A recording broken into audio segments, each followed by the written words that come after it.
The next one is ion collector. Ion collector, अभी हमने कहा कि आयन्स मैग्नेटिक फील्ड के अंदर से गुजरते हैं तो सर्कल में मूव करते हुए नीचे गिर जाते हैं। अब नीचे उनको कलेक्ट करने के लिए क्या होता है, आयन कलेक्टर होता है। ईच आयन सेट्स अप अ माइन्यूट इलेक्ट्रिकल करंट। जब बच्चे कोई भी आयन वहां पर गिरता है आयन कलेक्टर पर तो वो थोड़ा सा करंट प्रोड्यूस करता है।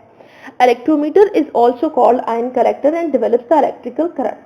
तो वो इलेक्ट्रोमीटर जो इस पर आयन गिर रहे होते हैं उसको आयन कलेक्टर भी कहते हैं, क्योंकि वो आयन्स को कलेक्ट कर रहा होता है, आयन्स को जमा कर रहा होता है, और वो हर आयन के गिरने पर थोड़ा सा क्या चीज प्रोड्यूस करता है बच्चे, इलेक्ट्रिकल करंट प्रोड्यूस करता है। The strength of the current thus measured gives the relative abundance of ions of a definite mass to charge value. अब इसको हम देखते हैं क्या कहना चाह रहे हैं। देखिए बच्चे, अगर हमने कहा कि मेरे पास फॉर एग्जाम्पल जब एक सिंगल आयन गिरेगा तो उस सिंगल आयन के गिरने से सपोज कर लेते हैं कि 1 वोल्ट करंट वहां पर प्रोड्यूस होगा। दैट इज टू मच, इतना नहीं होता, बहुत ही माइन्यूट करंट होता है, लेकिन हम सिर्फ सपोज कर रहे हैं कि कितना करंट प्रोड्यूस हो रहा है, 1 वोल्ट। अब यहाँ पर मेरे पास जनाब अली आयन कलेक्टर है, इस जगह पर मैंने करंट मेजर किया तो वो करंट आ गया मेरे पास कितना, 20 वोल्ट।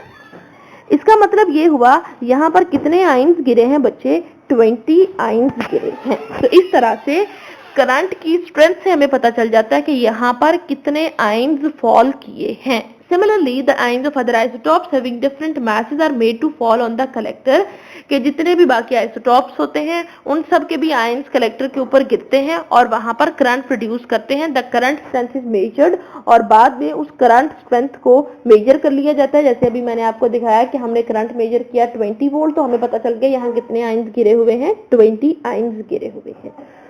तो the current strength in each case gives the relative abundance of each of the isotopes. तो इस तरह से करंट स्ट्रेंथ को देखते हुए हम लोग क्या चीज फाइंड कर लेते हैं बच्चे, अबंडेंस ऑफ आइसोटॉप, कि इसमें ये वाले आइसोटॉप्स की अबंडेंस कितनी है। अगर 20 वोल्ट करंट है तो हम कहेंगे इस आइसोटॉप की अबंडेंस कितनी है, 20। अगर हमारे पास 30 वोल्ट करंट है तो हम कहेंगे इस आइसोटॉप की अबंडेंस कितनी है, 30 है। ठीक है, तो इस तरह से हम लोग देख सकते हैं। यहाँ पर आप डायग्राम में देख सकते हो, ये हमारे पास सोर्स था, सैंपल था, यहाँ से ये अब पूरा उन्होंने नहीं बताया हुआ, वो हम आगे चल के देखते हैं। सिर्फ आप इसको देख लें कि ये मैग्नेटिक फील्ड है। मैग्नेटिक फील्ड में आप देखो ये सारे आयन्स जो है वो नीचे गिर रहे हैं। अब वो आयन जिसकी मास टू चार्ज रेशियो कम है, मतलब 44 है जिसका मास, वो पहले नीचे गिर गया, उसने छोटा सर्कल लिया है। 45 वाले ने उससे बड़ा और 46 वाले ने उससे बड़ा सर्कल लिया है। ठीक है, ये तीनों हमारे पास किसके आइसोटॉप्स हैं, कार्बन डाइऑक्साइड के। ठीक हो गया। और फिर ये तीनों कहां पर गिर रहे हैं बच्चे, आयन कलेक्टर पर गिर रहे हैं, जो कि इनको कलेक्ट कर रहा है। और आयन कलेक्टर पर हर आयन के गिरने पर क्या चीज प्रोड्यूस हो जाती है, करंट प्रोड्यूस हो जाता है। और बाद में उस करंट को मेजर करके हम लोग आयन्स की अबंडेंस को मेजर कर लेते हैं कि कितना करंट है तो कितने आयन्स वहां पर मौजूद होंगे। अब 6th हम चलेंगे इसके रिकॉर्डर की तरफ। Recorder in modern spectrographs, each ion strikes a detector. The ionic current is amplified and is fed to the recorder. अब जो बच्चे हमारे पास मॉडर्न स्पेक्ट्रोग्राफ्स हैं उसमें जब हमारे पास आयन डिटेक्टर पर फॉल करता है, स्ट्राइक करता है, तो वहां पर आयनिक करंट प्रोड्यूस होता है। मैंने आपको बताया था बहुत ही माइन्यूट आयनिक करंट होता है।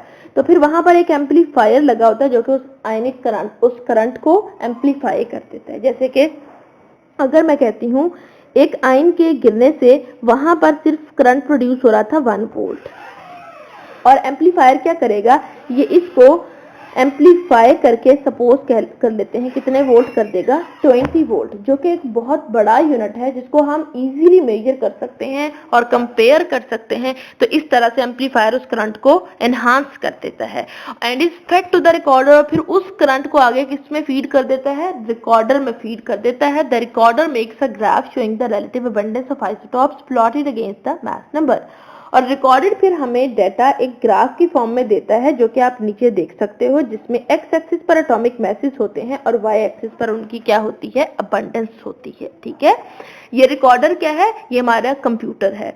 तो ये मशीन जो होती है मास स्पेक्ट्रोमीटर कंप्यूटर के साथ कनेक्टेड होता है।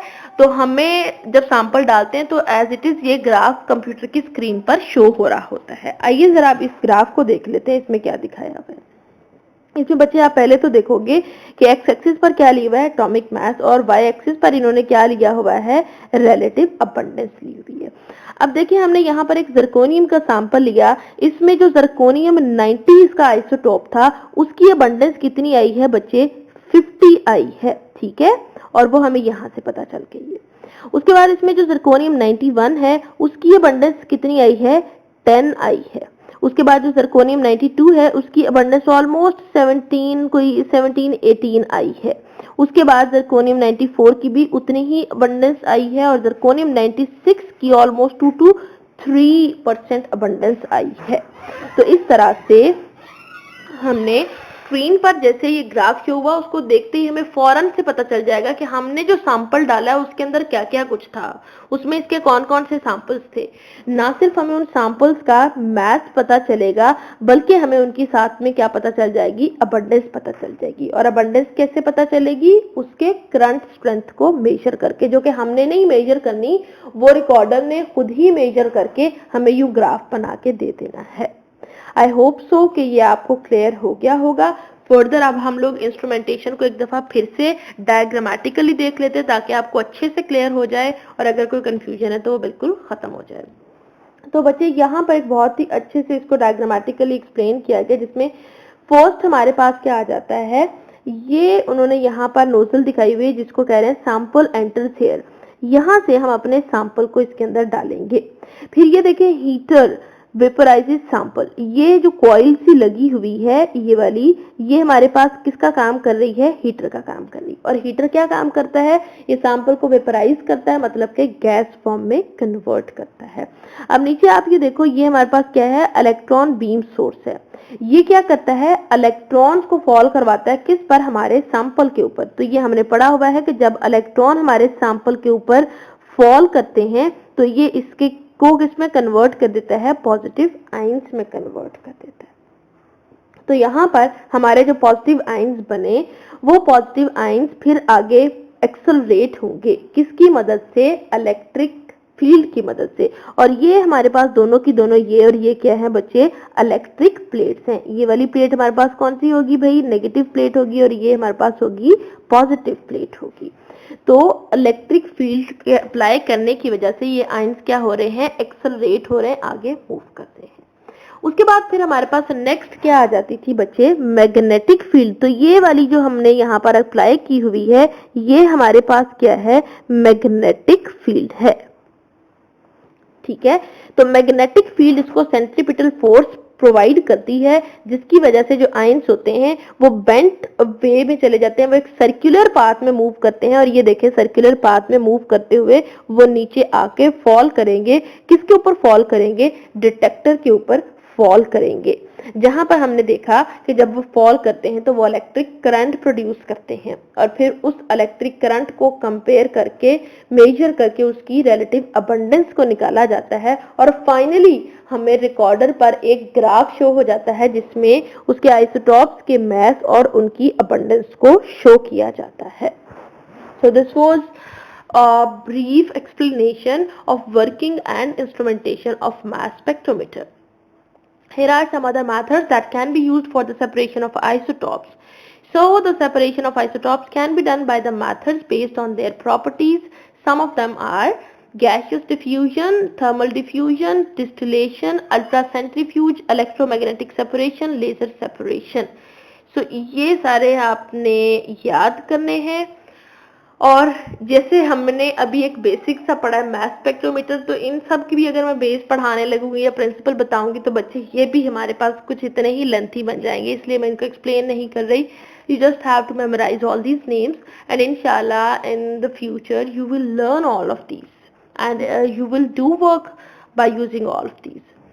Here are some questions that are related to topic. ये वाले short questions आपसे पूछे जा सकते हैं और ये long question. Short question में आपसे पूछा जा सकता है बच्चे explain mathematical relationship of mass to charge value, जो कि हमने एक proper heading के अंदर discuss किया हुआ है, आप वो आंसर लिखोगे. What is function of ionization chamber in mass spectrometer? तो जो ionization step है वो पूरे का पूरा आप इसमें लिखोगे कि ionization chamber ions बनाता है. What is mass spectrum? तो जो हमने फर्स्ट पे mass spectrum की डेफिनेशन की थी वो करोगे, प्लस आप ये ग्राफ भी साथ बना के एक दफा शो करवाओगे. What is function of magnetic field in spectrometer? Magnetic field का भाई क्या फंक्शन होता है? तो ये आयंस को सेपरेट करती है on the basis of their mass to charge values. तो ये सेपरेशन वाला जो पॉइंट है वो आप इसमें लिखोगे. Right names of any 4 methods employed for the separation of isotopes. तो लास्ट स्लाइड पे जो मैंने 7 मेथड्स आई गेस शेयर किए हैं, आप उनमें से किसी भी 4 के नेम लिखोगे.